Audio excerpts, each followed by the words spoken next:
Welcome into the midweek mailbag show presented to you by Fantasy Points. My name is Nick Skrip. I am your host on this show every single week where I take questions from Twitter or our community Discord through our Fantasy Points subscribers and answer questions from the community. And we're heading into week 7.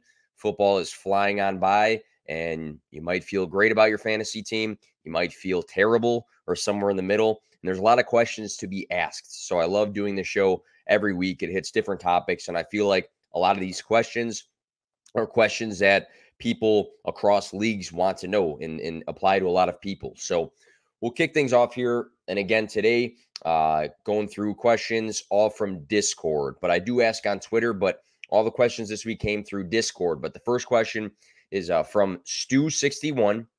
Is it time to trade Dalvin Cook? Which is a good question because I've actually seen this question a handful of times just cruising through Twitter. But running back 11 right now, averaging 14.5 fantasy points. He's a running back 1, meaning he's a top 12 running back, but a lot of us had higher expectations. I personally had him as my running back 3 or 4. I'd have to look back, but I had higher expectations for Dalvin Cook, coming into 2022. Averaged 20 fantasy points the last 2 weeks after being under 14 the first 4. So trending upwards. He's been banged up, not 100%. I believe, I'm not sure if he did last week, but I know he's been back in that shoulder harness. But there's 2 encouraging signs here with Dalvin Cook. He just played 87% of the snaps after 4 straight weeks under 70% of the snaps, which is not really typical of him. Another thing here is that the Vikings are on a bye this week. So this gives him more time to be at full strength if he is not right now. So I feel like those 2 things, coming off a week where he was on the field almost the whole time for 1, and number 2, now he gets a rest week. I think those are 2 pretty good signs. He does have a tougher running back matchup after the bye, or a few bad matchups after the bye against Arizona, Washington, Buffalo, Dallas, New England, who are not really friendly for the fantasy world for the running back position. If we have patience, though, he plays Detroit in week 14. He plays the Colts in week 15. He plays the Packers in week 17.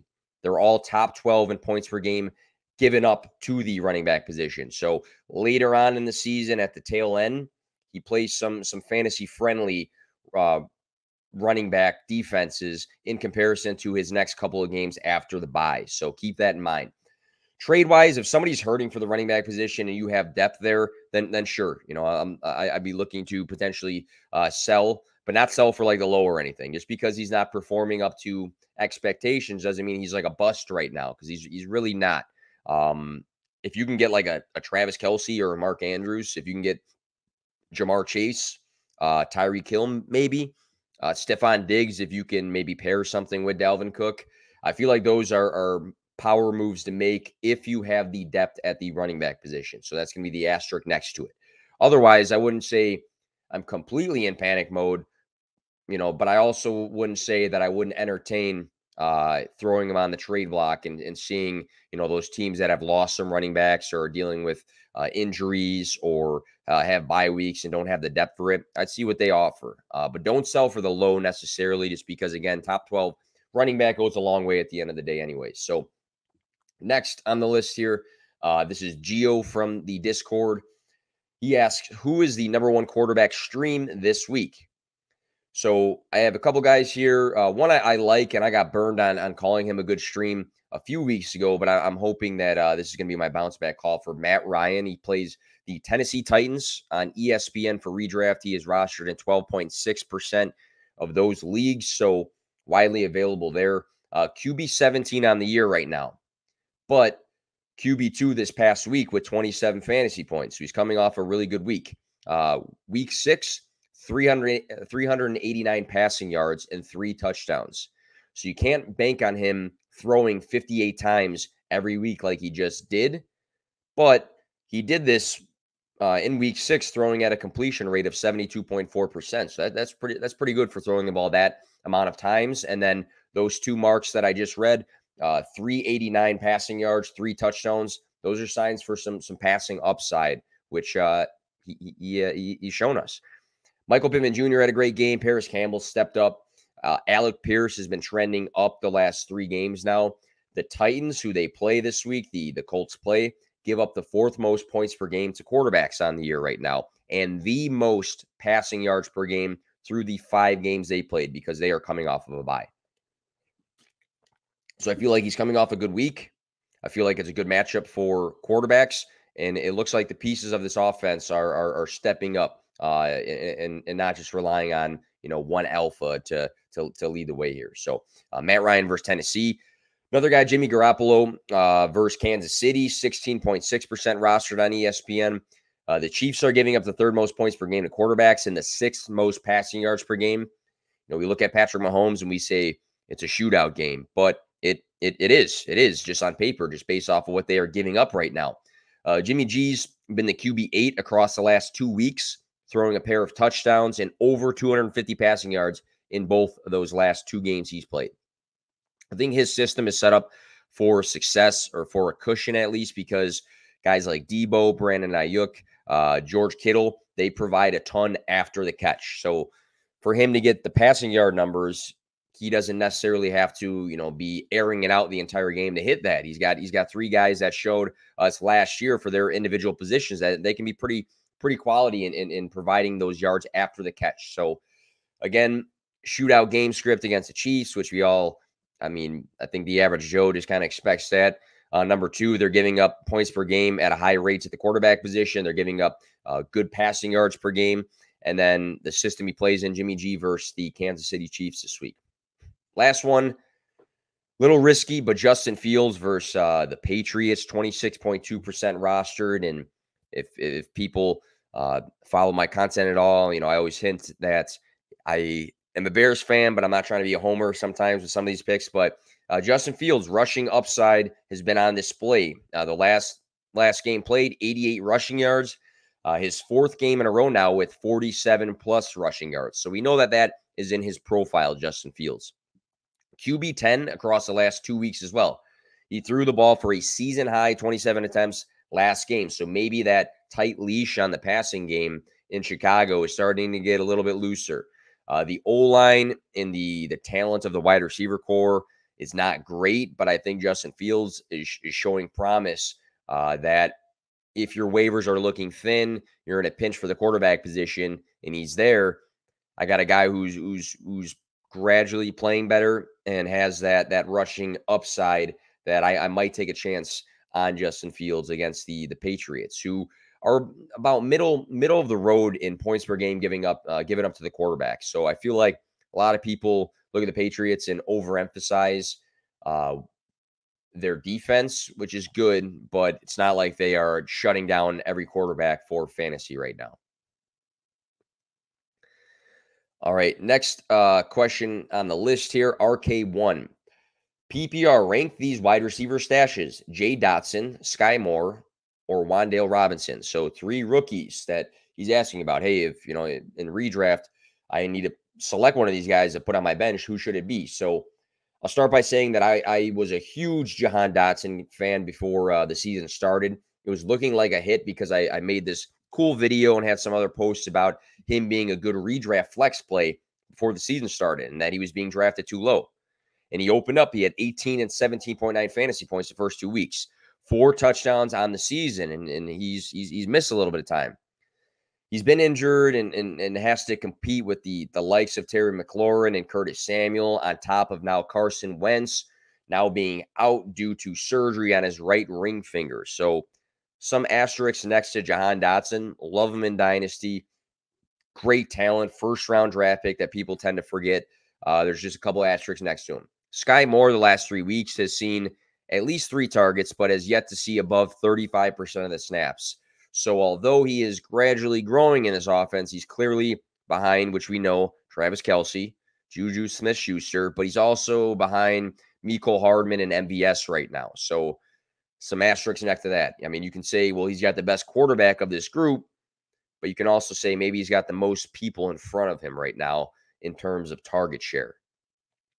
For me, though, out of this list, the number one I would prioritize is Wan'Dale Robinson, who is back in action this past week after missing 4 straight games. He wasn't necessarily on the field the most in this one, but he still commanded 4 targets and took one of them for a 17-yard touchdown. So second-round draft investment by the current staff. Some people will say, well, Kadarius Toney last year was a first-round draft pick. Well, not by this staff. This staff invested in Wan'Dale Robinson.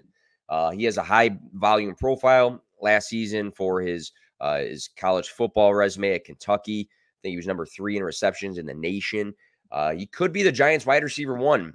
And when I say wide receiver 1, I mean leads the team in targets once he's back to full health. That's the difference for me here. You know, I love Jahan Dotson from a talent perspective. I would lean Dotson out of all 3 of these guys, but Dotson for redraft, Terry McLaurin, Curtis Samuel. Now we got Taylor Heineke in for a few weeks now. And then Sky Moore, maybe people love him, but he's got a handful of guys in front of him right now, where we have Wan'Dale Robinson might be the number 1 wide receiver for the New York Giants, who are doing great this season, but haven't really had that guy that they can lean on for targets. And Brian Daboll is coming from a Buffalo system where he was the offensive coordinator that highly utilized the slot, which is where Wan'Dale Robinson plays with Cole Beasley, who's had over 100 targets the last 3 years before this season. So I'm going to go Wan'Dale Robinson. Then I'm going to go Jahan Dotson based off of what we've seen already, and then Sky Moore for me. But as you know, analysts and fantasy managers, it's important as time goes on to pay attention to changes in player roles, snap percentages, target shares, those things, and then just kind of pivot from there. So maybe this changes in a week, 2 weeks. Maybe it doesn't change at all. Next, Lord_Teets. What are we supposed to do with Keenan Allen at this point? So Keenan Allen injured week 1. He only played 33% of those snaps. So he's barely played at all this season. Hamstring issue that's kept him out for the year pretty much. Keenan Allen, history of PPR fantasy relevance, being inside the top 12, 4 out of 5 of his last seasons. Ran the second most routes in the NFL in 2021. He was top 10 in targets with 157 last year. Top 10 in red zone targets and in top 10 in receptions with 106. So he's a guy known for winning routes consistently, getting open, and he's been Justin Herbert's option 1. Redraft, the only person in your league that you can be targeting right now is someone that is off to a hot start and has the depth to trade you for him, that is interested in trading for him now, because that person might think, hey, I am in a good spot in our league right now. I can take the risk right now of Keenan Allen and trading for him, because if it pays off later, my team's already good, and now I just got a boost for him. Otherwise, I think it's just a hold. It's tough trading away injured players, because if he never got hurt and he was who he was last season, let's just say, and only who he was last season, which was a great wide receiver, I don't think you know what you would get then versus what you can get right now are night and day. You know, timing is key when it comes to trading.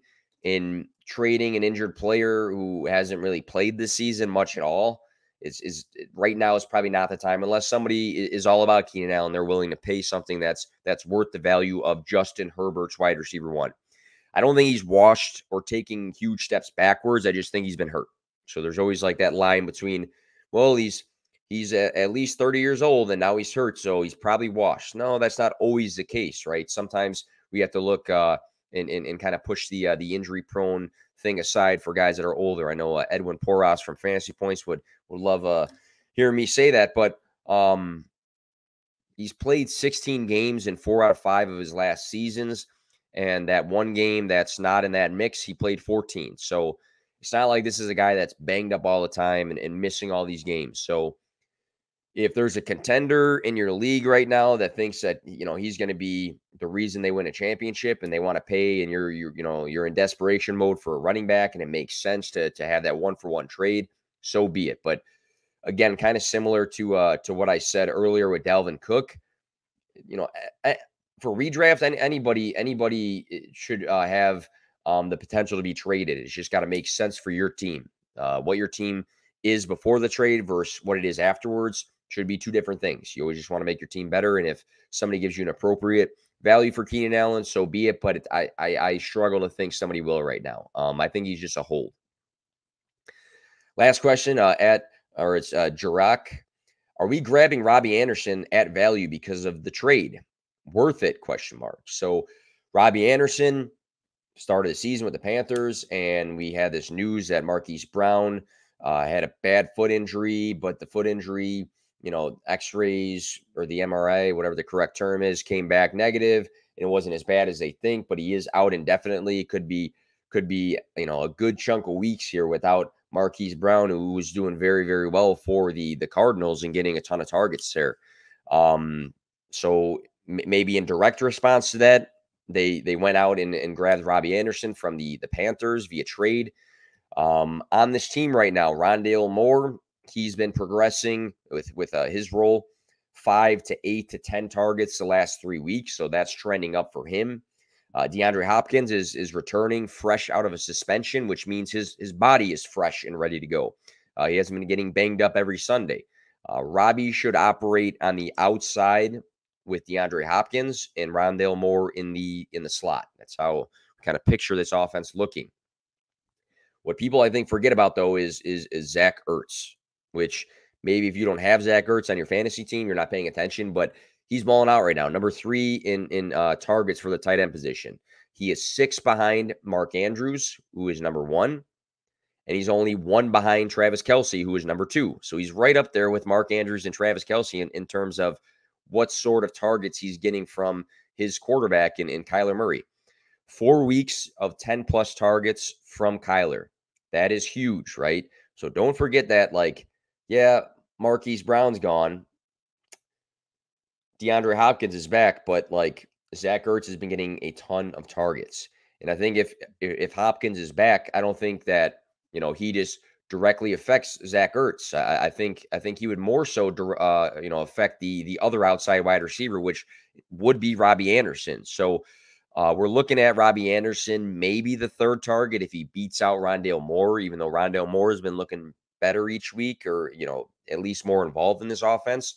But there's also the potential that he's behind Wan'dale Moore. So now you're looking at Hopkins, Ertz, Wan'dale Moore, and then Robbie Anderson being the 4th target in an offense that maybe, even if they do have some good volume, I don't think that's something I'm comfortable spending a ton of fab on, or making a trade for, or dropping somebody of value to go and get. So unless I'm in a deeper league, I'm actually not super interested in Robbie Anderson, just because I don't see his importance to this team being extremely consistent on a weekly basis to where it's like a no-brainer he's going to be a flex play.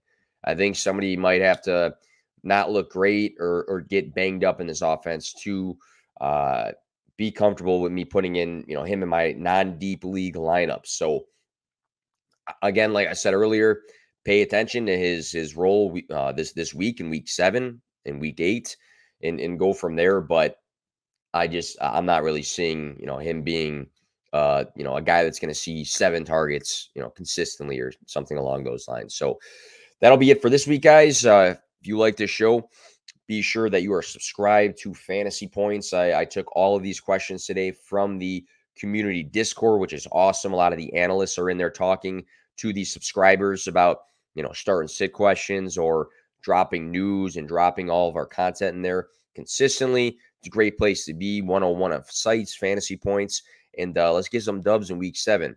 Be sure to be on the lookout on Twitter for the Fantasy Points Media Group Twitter page asking for these questions, and we'll try to grab some from Twitter for the next show next week.